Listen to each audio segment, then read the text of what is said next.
Dear students, today we will continue with computer languages.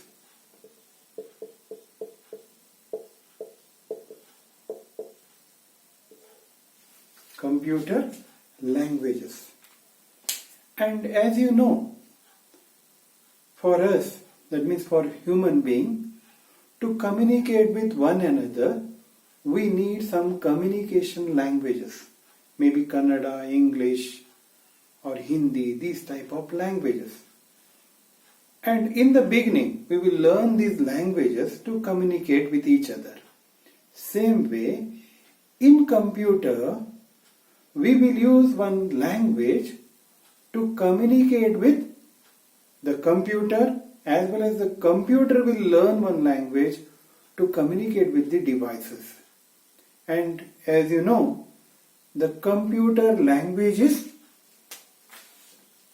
low-level language.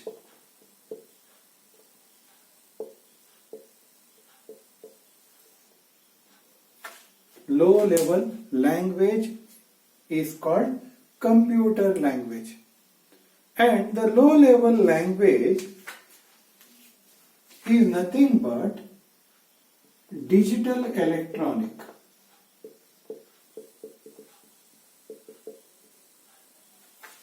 Low-level language is nothing but digital electronic. What is the digital electronic concept? So, there will be high voltage and the low voltage.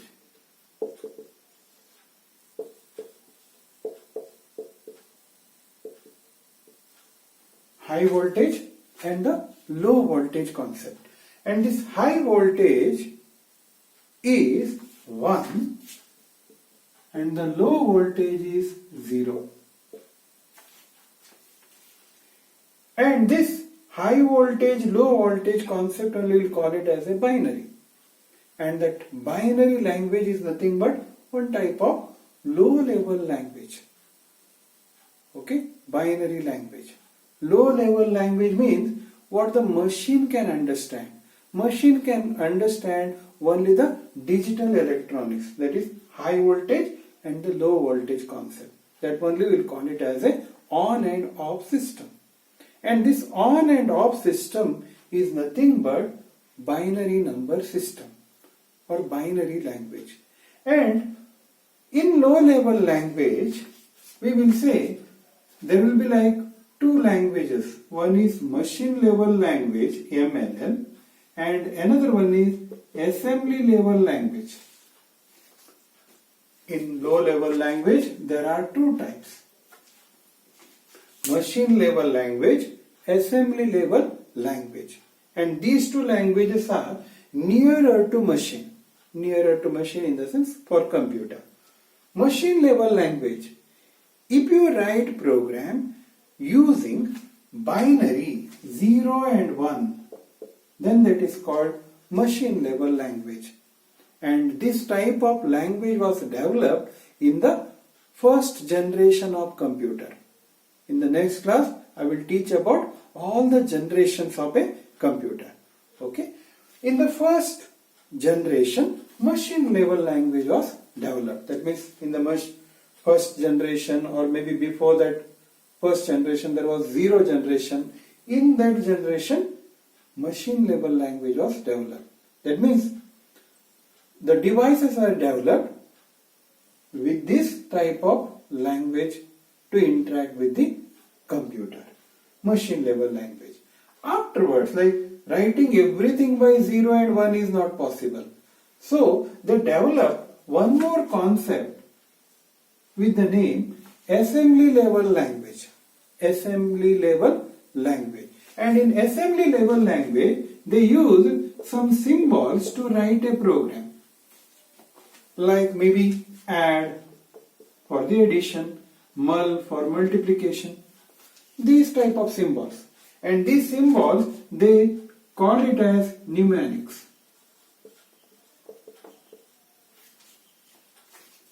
So assembly level language is also called as symbolic language because of this mnemonic code.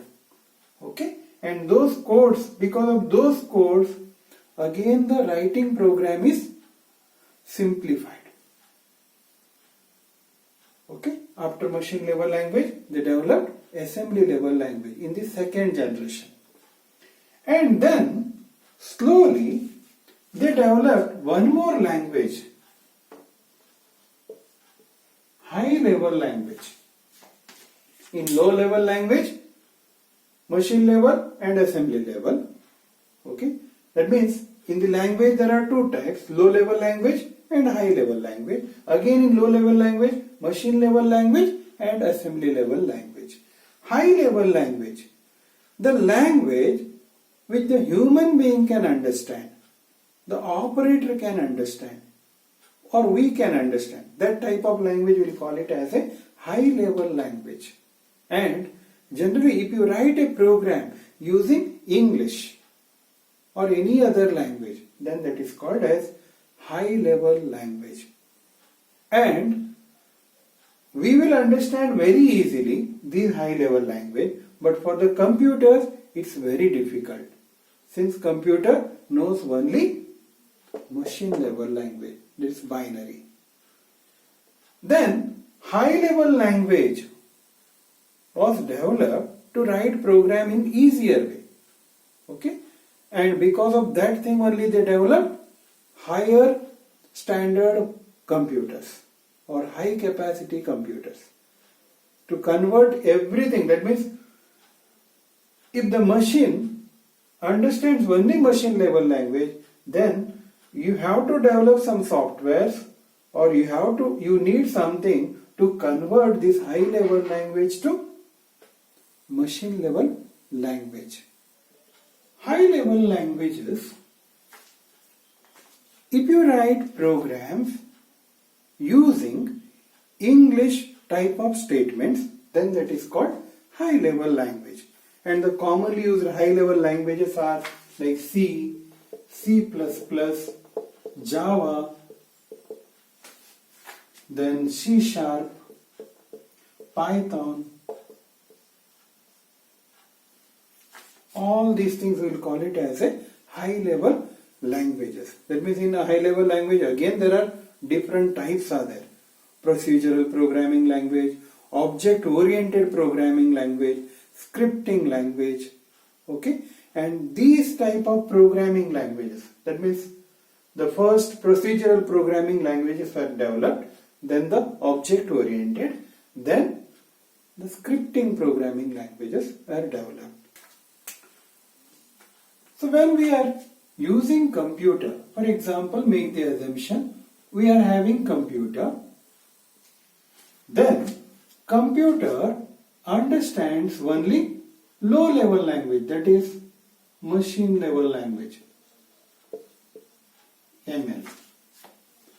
And then we can use high level language. Okay. First it will use machine level language, and then we can go for high level language. Computer, machine level language, then there will be high level language. But in between, directly using this high level language with computer is not possible. Directly using high level language with the computer is not possible. So for that purpose they developed one translator.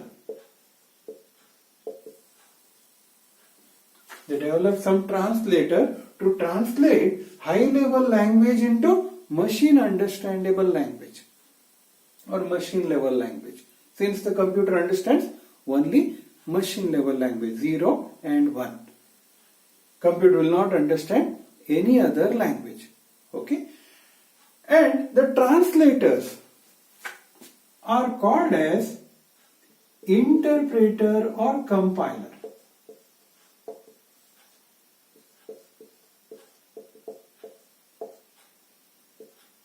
Interpreter or compilers are called as translators. That means some language will use interpreter as a translators. Some language will use compiler as translators. What is the difference? Interpreter is one type of translator which takes one line of statement, and when you press enter, or if you complete one line, then it converts it into machine level language. Again it takes the next one. And after the completion of second one, again it takes the next line and converts that one into machine level language. That means after the completion of each and every statement, that will be converted to machine level language. That type of language is called interpreter. Compiler. When we are writing program, in the beginning we will write the program, and that whole program will be converted into machine level language directly. That means it will take that whole program and converts it into machine level language. And that type of thing we'll call it as a compiler. And as you know, interpreter is one type of thing which takes the one line, converts it into machine language. Again it takes the another line, converts it into machine language. For example, maybe our Prime Minister want to communicate with the Chinese delegates. Then there may be two types of translators. Maybe one person, he takes one line of information from our Prime Minister and converts it into Chinese counterpart or Chinese person's understandable format. And again it takes another line, converts, or he conveys that message to Chinese counterpart. The same type of way he continues. One person may be like. Another person, he takes the full paragraph, or maybe he listens to our Prime Minister first, maybe the one topic, and then he translates that whole thing to Chinese counterpart. And who is faster? The second person. And the same way, interpreter and translators.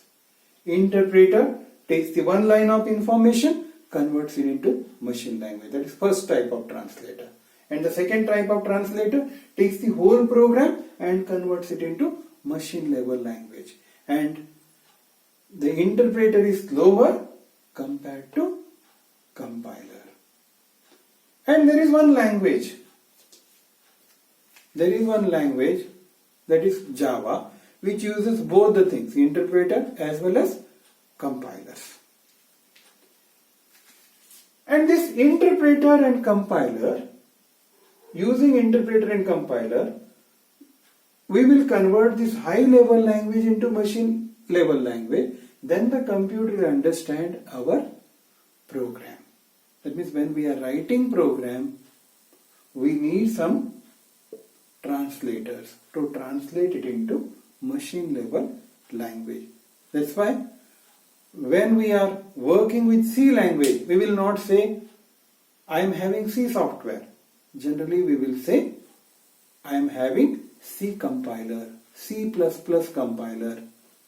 And the meaning of that thing is we are having one translator to convert our high level language Java or C, C++ into machine level language. And to write program, along with these two things, we need editors.